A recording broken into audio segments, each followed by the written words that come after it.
Recuerdo una vez, y además lo conté en una columna, debe estar por ahí, en alguno de mis libros de periodismo, una vez que llamé a Fontanero para que arreglara precisamente una cisterna que yo no lo conseguía, aunque es bastante sencillo, pero yo no lo conseguía arreglar.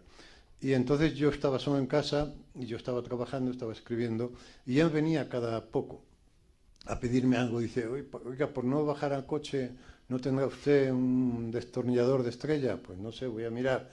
Y al cabo del rato volvía otra vez. ¿Y no tendrá usted una goma? Bueno, me daban ganas de decirle, ¿no tendrá usted un adjetivo? Bueno, y el caso es que el hombre, bueno, pues ahí estuvo andando con la cisterna, y en un momento determinado, en uno de los viajes que hizo a amonestarme, me dijo, ¿usted es escritor? Y digo, pues sí. Dice, y entonces sacó un papel del bolsillo y me dijo, ¿me importaría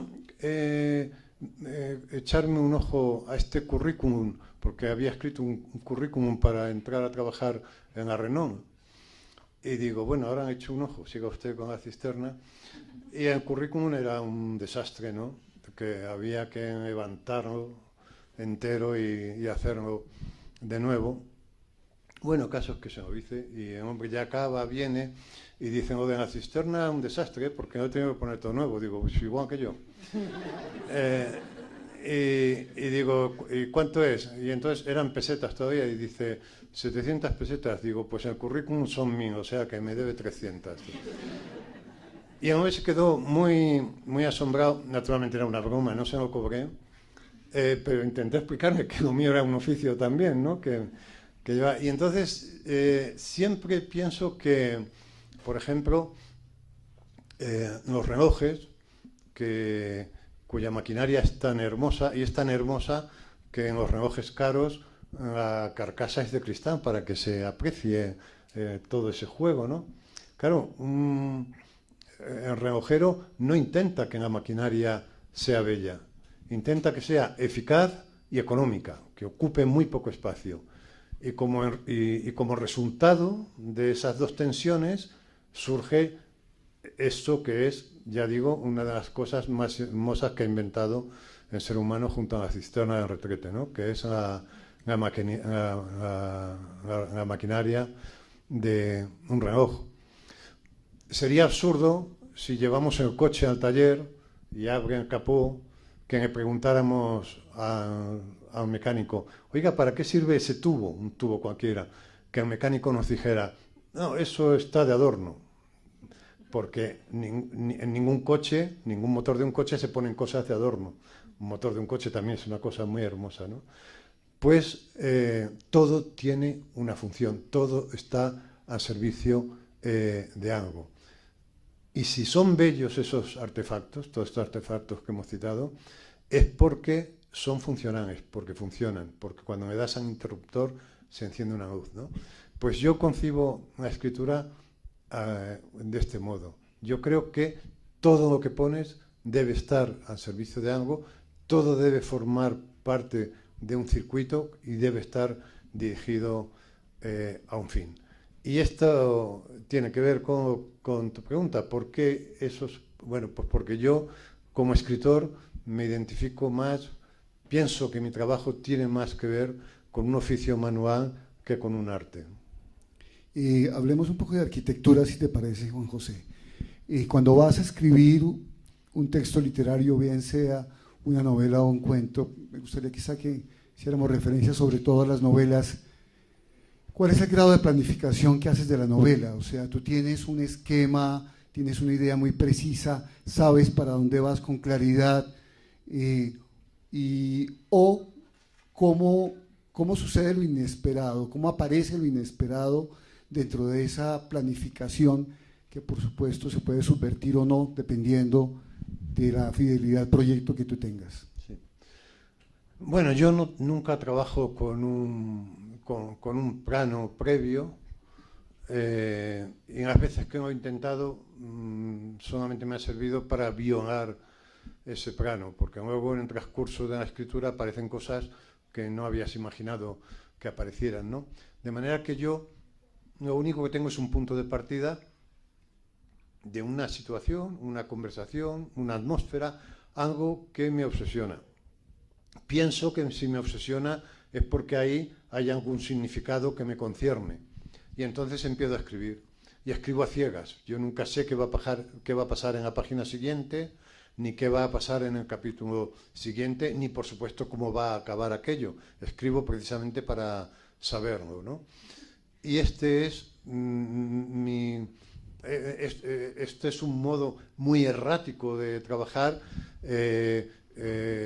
Yo supongo que un arquitecto no podría trabajar así, ¿no? No puede, porque tiene que tener el plano y luego...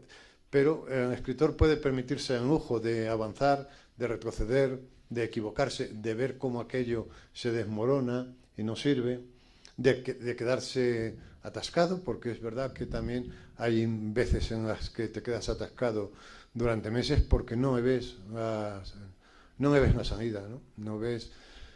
Yo pienso que cuando uno escribe los primeros 30 folios de una novela, ahí está ya toda la información de la novela, como en un óvulo fecundado está la información de lo que va a ser un individuo, ¿no? Un óvulo fecundado en apariencia es muy poca cosa. Sin embargo, ahí está ya la información de las orejas, de las narices, de los ojos. Pues yo creo que en los primeros 30, 40 folios de una novela está toda la información de la novela. Lo único que tiene que hacer uno es saber escuchar. Y el proceso de escucha, que es un proceso fundamental, porque la solución siempre está dentro, nunca está fuera, ¿no?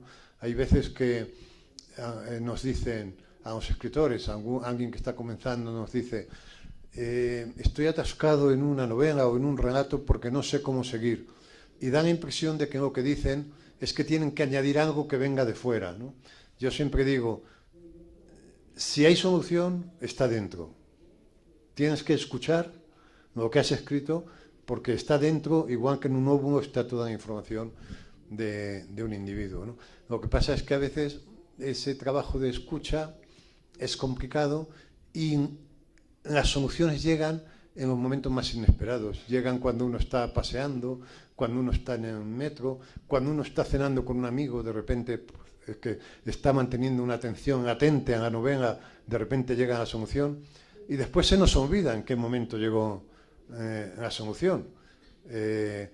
Yo mantengo que si fuésemos capaces, y yo he fantaseado con esto alguna vez, pero no lo he hecho nunca, pero si fuésemos capaces de, en el momento de comenzar una novela, comenzar un diario también de esa novela, es decir, pero un diario sin pretensión ninguna, un diario muy humilde desde el punto de vista de la intención, es decir, parecido al diario de a bordo que lleva el capitán del barco cuando por la noche entra en el camarote, abre un libro de a bordo y cuenta las incidencias de ese día, ¿no? Bueno, si uno fuera capaz de hacer esto, de llevar un diario donde contara esto, pues paseando por el parque, se me ha ocurrido esto, etcétera, yo creo que al terminar la novela habría que tirar la novela y publicar el diario, porque el diario sería realmente lo más interesante, ¿no?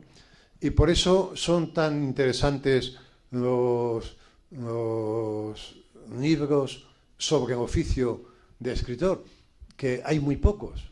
Hay pocos escritores que escriban libros sobre su propia cocina, pero son apasionantes. Yo recuerdo ahora mismo dos, por ejemplo, de dos autores además populares, no dos autores especialmente literarios. Por ejemplo, hay un libro de Patricia Highsmith que se llama Misterio, creo recordar, donde ella cuenta cómo se le han ocurrido algunos cuentos, ¿no? Y cómo se ha desarrollado. Y es un libro apasionante porque te lleva a la trastienda del acto de creación, ¿no?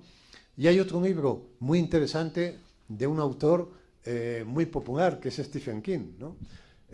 Stephen King tiene un libro que se llama Mientras escribo, que es un libro que escribió. Él tuvo ya hace años, un día que saliendo a caminar, le atropelló un camión y estuvo a punto de morir. Y pasó muchos meses en la cama y perdió el gusto por escribir novelas, no me apetecía. Y entonces empezó un libro que se llama Mientras escribo, en donde cuenta su cocina. Es un libro apasionante, ¿no? Y tratándose de un autor que no es un autor, por entendernos, literario, ¿no? Entonces, por eso esto que preguntas es muy misterioso, porque gran parte del trabajo del escritor es un trabajo inconsciente, ¿no? A veces las soluciones llegan en el ensueño, en esa zona que hay entre el sueño y la vigilia, cuando te despiertas y estás. Por ejemplo, esa zona para mí es una zona muy creativa y procuro cultivarla, porque ahí se me ocurren muchas cosas, se me ocurren muchas soluciones, ¿no? Pero claro, trabajando de ese modo es imposible planificar, ¿no? Claro, no planificar tiene el problema de que te equivocas mucho, ¿no? Avanzas, retrocedes y así es como vas haciendo. Claro, no es... a mí me da mucha envidia cuando oigo que el autor de bestsellers, Ken Follett, cuando escribe una novela ya tiene diseñado cada capítulo, tiene una especie de storyboard, ¿no? Escrito, pero no es mi modo de trabajar, porque ya digo, incluso cuando tengo planificados los dos capítulos siguientes, en el momento de ponerte a escribir aparecen caminos que no se te habían ocurrido hasta que no te pones sobre el papel, ¿no? Y que son muchos mejores. Y por eso es un asunto muy errático, aunque al final tenga que resultar muy unitario, aunque al final todas las piezas tengan que encajar como la maquinaria de un reloj. El proceso no ha sido así, el proceso ha sido, en mi caso por lo menos, muy errático. Sí, es curioso, Juan José, que tú no eres víctima de la planificación, pero creo que gran parte de tus personajes sí. Llevan una vida planificada, llevan una rutina, son correctos dentro de esa planificación y rutina, pero algo en algún momento aparece y subvierte todo eso, algo inesperado, algo imprevisto, y empieza a ponerlos en situación a ellos de mirarse a sí mismos con cierta distancia. Y esa cierta distancia lo que va a reflejar es que se encuentran extraños, se encuentran rarísimos, no son los mismos los que ellos pensaban que eran. Y empieza el tema tuyo tan interesante y tan sugestivo de esa gran confusión que es el mundo y de esa gran confusión que tenemos todos sobre lo que somos, sobre nuestra identidad. ¿Tú crees que todos tus personajes, y en ese sentido todos los seres humanos, tenemos la tentación de ser otros? Bueno, yo creo que la tentación de ser otros, sí, yo creo que más atenuadas en unos, pero todos tenemos la tentación de ser otros y nos gustan tanto las películas o las novelas sobre el otro porque en cierto modo metaforizan nuestra propia situación, ¿no? Esta es una de las condiciones del ser humano, que es dos, por lo menos, ¿no? Y que esto que llamamos tan pomposamente el yo apenas toma decisiones, es decir, la sospecha que nosotros tenemos es que las decisiones se toman en otro lado, no se toman en esa instancia que llamamos yo, ¿no? Freud decía que el ser humano ha tenido que hacer frente a tres grandes afrentas a lo largo de la historia. La primera fue descubrir que no era el centro del universo, la segunda fue descubrir que descendía del mono, y la tercera, que tiene que ver con el descubrimiento del inconsciente y por lo tanto con el propio Freud, es que el yo no toma decisiones, que las decisiones se toman en una instancia diferente. Y por eso a veces hay vidas tan minuciosamente planificadas, ¿no? Porque no las hemos planificado nosotros, sino que las ha planificado el inconsciente, que es una instancia verdaderamente diabólica. Y dicen, lo de la cisterna es un desastre, porque no he tenido que poner todo nuevo. Digo, pues igual que yo. Y digo, ¿y cuánto es? Y entonces eran pesetas todavía, y dice, 700 pesetas. Digo, pues el currículum son míos, o sea que me debe 300. Y el hombre se quedó muy, muy asombrado. Naturalmente era una broma, no se lo cobré, pero intenté explicarle que lo mío era un oficio también, ¿no? Que lleva. Y entonces siempre pienso que, por ejemplo,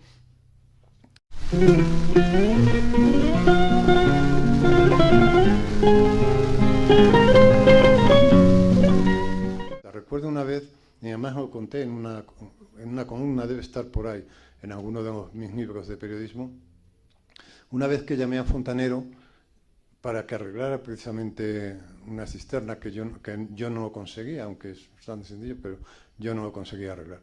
Y entonces yo estaba solo en casa, y yo estaba trabajando, estaba escribiendo, y él venía cada poco.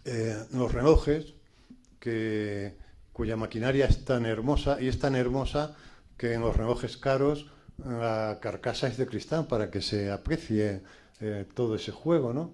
Claro, el relojero no intenta que la maquinaria sea bella, intenta que sea eficaz y económica, que ocupe muy poco espacio.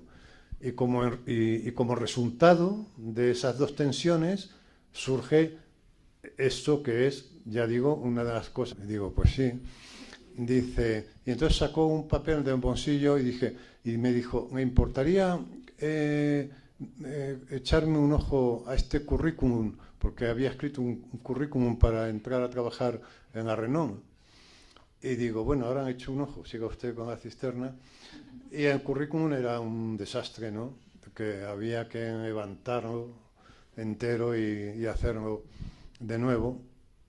Bueno, casos que se lo hice, y el hombre ya acaba, viene a pedirme algo, dice, oiga, por no bajar al coche, ¿no tendrá usted un destornillador de estrella? Pues no sé, voy a mirar. Y al cabo del rato volvía otra vez, y ¿no tendrá usted una goma? Bueno, me daban ganas de decirle, ¿no tendrá usted un adjetivo? Bueno, y el caso es que el hombre, bueno, pues ahí estuvo andando con la cisterna, y en un momento determinado, en uno de los viajes que hizo a amonestarme, me dijo, ¿usted es escritor?